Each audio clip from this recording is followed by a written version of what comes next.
नमस्कार दोस्तों। आज के इस वीडियो में हम फ्रांस की क्रांति के बारे में विस्तार से जानेंगे। हम समझेंगे कि ये क्रांति क्यों हुई, इसके पीछे कौन कौन से कारण थे, इसमें किन लोगों ने भाग लिया, क्या क्या घटनाएं हुई और इसका पूरे विश्व पर क्या असर पड़ा। तो चलिए शुरू करते हैं और जानते हैं इस महान क्रांति की पूरी कहानी। फ्रांस की क्रांति इतिहास की एक महत्वपूर्ण घटना थी, जिसने न केवल फ्रांस बल्कि पूरे विश्व में स्वतंत्रता, समानता और लोकतंत्र के विचारों को फैलाया। ये क्रांति अचानक नहीं हुई, बल्कि इसके पीछे आर्थिक संकट, सामाजिक असमानता, राजनीतिक भ्रष्टाचार और जनता की परेशानियां थी। 18वीं शताब्दी के अंत में फ्रांस की आर्थिक स्थिति बेहद खराब हो गई थी। राजा लुई 16वें के शासन में देश का खजाना खाली हो चुका था। अमेरिका की स्वतंत्रता संग्राम में फ्रांस ने मदद देकर अपनी आर्थिक स्थिति को और बिगाड़ लिया। महंगाई बढ़ रही थी, अनाज की कमी से लोगों की रोटी तक मुश्किल से जुट रही थी, जबकि दरबार में शाही खर्चे जारी थे। फ्रांस का समाज 3 वर्गों में बंटा था। पहला वर्ग धार्मिक नेता यानी क्लर्जी का था, जिन्हें करों से छूट मिलती थी। दूसरा वर्ग कुलीन यानी नोबिलिटी का था, जो बड़ी जमीनों का मालिक था और राजकीय पदों पर काबिज था। तीसरा वर्ग आम जनता यानी कॉमनर्स का था, जिसमें किसान, मजदूर, छोटे व्यापारी, कारीगर और शहरों के लोग शामिल थे। यही वर्ग सबसे अधिक कर देता था, पर शासन में भाग नहीं लेता था। सामाजिक असमानता के कारण आम जनता में रोष फैल चुका था। इस समय यूरोप में प्रबोधन काल की विचारधारा फैल रही थी। जॉन लॉक ने कहा कि प्रत्येक व्यक्ति को जीवन, स्वतंत्रता और संपत्ति का अधिकार मिलना चाहिए। रूसो ने सामाजिक अनुबंध की बात की और बताया कि सत्ता जनता की अनुमति से चलनी चाहिए। मोंतेस्क्यू ने सत्ता को 3 भागों में विभाजित करने का सुझाव दिया, ताकि कोई एक व्यक्ति सब पर हावी न हो। वोल्टेयर ने अभिव्यक्ति और धार्मिक स्वतंत्रता का समर्थन किया। इन विचारों ने जनता को नई दिशा दी और उन्हें विश्वास दिलाया कि वे अन्याय के खिलाफ आवाज उठा सकते हैं। 1789 में आर्थिक संकट अपने चरम पर पहुंचा। राजा लुई 16वें ने एस्टेट जनरल नामक सभा बुलवाई, ताकि करों में सुधार कर संकट का समाधान निकाला जा सके। इसमें तीनों वर्गों के प्रतिनिधि शामिल थे, लेकिन जब तीसरे वर्ग यानी आम जनता को बराबरी का अधिकार नहीं दिया गया, तो उन्होंने खुद को नेशनल असेंबली घोषित कर दिया। यह क्रांति का पहला बड़ा कदम था। 14 जुलाई 1789 को पेरिस के आम लोगों ने बैस्टिल किला पर हमला कर दिया। बैस्टिल किला राजशाही की शक्ति का प्रतीक था। इसका पतन पूरे देश में क्रांति की शुरुआत का संकेत बन गया। लोग सड़कों पर उतर आए, महलों पर कब्जा किया और करों की व्यवस्था को चुनौती दी। इसके बाद मानव और नागरिक अधिकारों की घोषणा जारी हुई, जिसमें कहा गया कि हर व्यक्ति स्वतंत्र है और कानून के सामने समान है।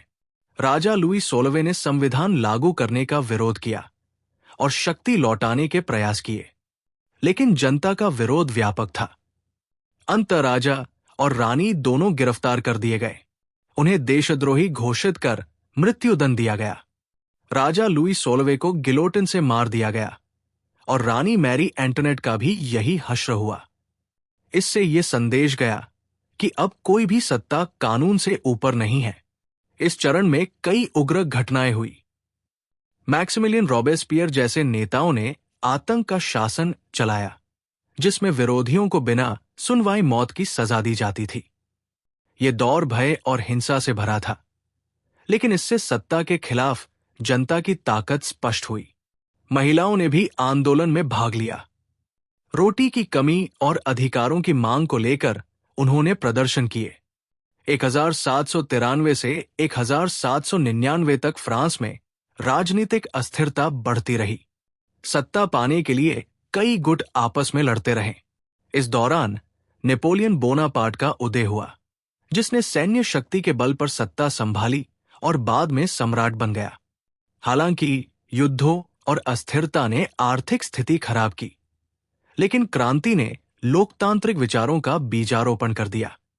क्रांति का एक बड़ा परिणाम यह हुआ कि कानून और संविधान की व्यवस्था लागू हुई। पहले राजा की इच्छा ही कानून मानी जाती थी, लेकिन अब जनता द्वारा चुनी गई सभा कानून बनाने लगी। सामाजिक विशेषाधिकार समाप्त हुए, कर प्रणाली में बदलाव आया, शिक्षा का प्रसार हुआ और विज्ञान आधारित सोच को बढ़ावा मिला। इस क्रांति का प्रभाव यूरोप के अन्य देशों तक पहुंचा।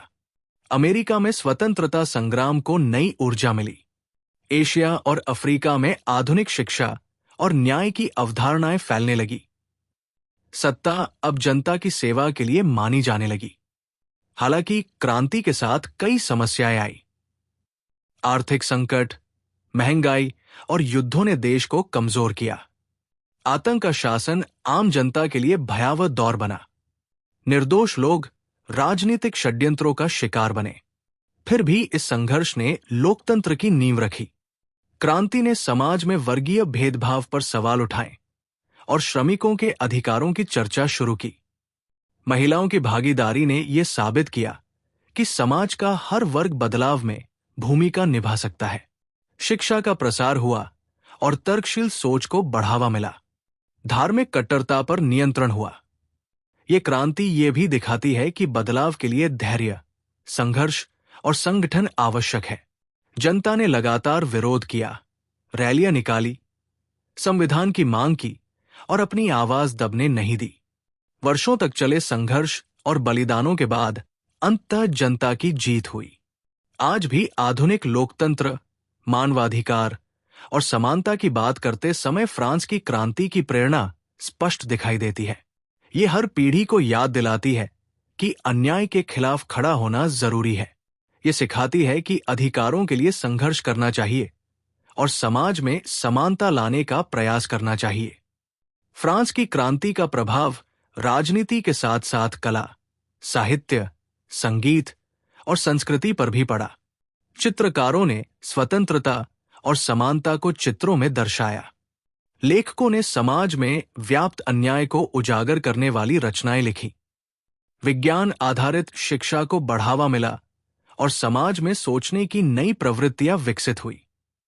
इस क्रांति ने दुनिया को यह सिखाया कि समाज में बदलाव संभव है। अगर लोग जागरूक हो, संगठित होकर आवाज उठाएं, तो कोई भी सत्ता उन्हें दबा नहीं सकती। ये संघर्ष आज भी प्रासंगिक है, क्योंकि दुनिया में अभी भी असमानता और अन्याय मौजूद है। अंततः फ्रांस की क्रांति मानव सभ्यता की यात्रा में एक महत्वपूर्ण मोड़ है। ये बताती है कि समाज तभी आगे बढ़ता है जब वो शिक्षा, विचार, समानता और अधिकारों को महत्व देता है। ये क्रांति आने वाली पीढ़ियों के लिए प्रेरणा बनी और आज भी लोकतंत्र और मानवाधिकार की रक्षा में इसकी गूंज सुनाई देती है। अगर वीडियो पसंद आया हो तो वीडियो को लाइक करें, चैनल को सब्सक्राइब करें और नीचे कमेंट में अपना सुझाव जरूर बताइए।